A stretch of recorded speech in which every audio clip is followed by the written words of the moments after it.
Now for Agri-EFTD, John Stuart Agnew.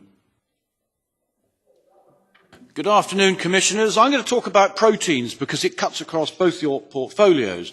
We import in the European Union about 30 million tonnes a year of imported GM soya.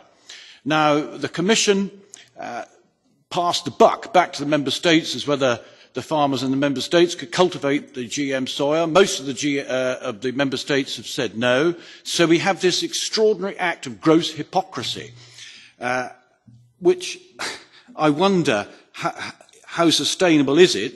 Into this mix we have to add the neonicotinoid ban. I know that that's a problem for oilseed rape, and rapeseed is grown for its oil. However, there is a byproduct, the meal, which goes for protein. Farmers are reducing their acreage of oilseed rape because of this neonicotinoid ban. We are losing that source of protein. Farmers, you might say, could go to beans, field beans. Two problems there.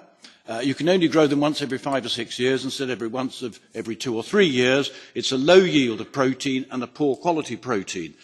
To make matters worse, China has now entered the soya market and is taking soya off the market big time.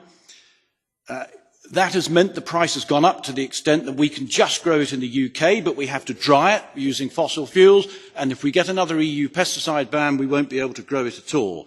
What's really worrying me is that the Green lobby will now persuade the world authorities to reduce soya production in South America on some spurious climate change idea. We've got a problem. Discuss. Mr Agnew, 30 million tonnes of soya imports, of course, is a deficit, and that's acknowledged. You and I have often spoken about the three-crop rule in the United Kingdom, which your authorities chose to implement. And, of course, you can use the three-crop rule to the advantage of growing peas and beans, which I've discussed with some farmers in your country, and they chose not to.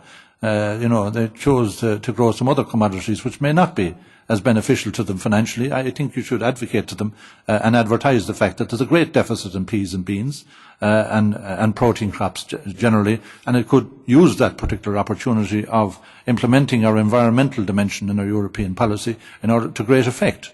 But that's not getting away from the fact that we have a deficit. And we have to import from various parts of the world through various licensing systems, and you can see that there is a societal concern reflecting itself in the European Union about even approving those particular licenses for the purpose of importing those particular soya products for the benefit of our competitive agricultural industry. And I support the sentiments of what you're saying in that regard.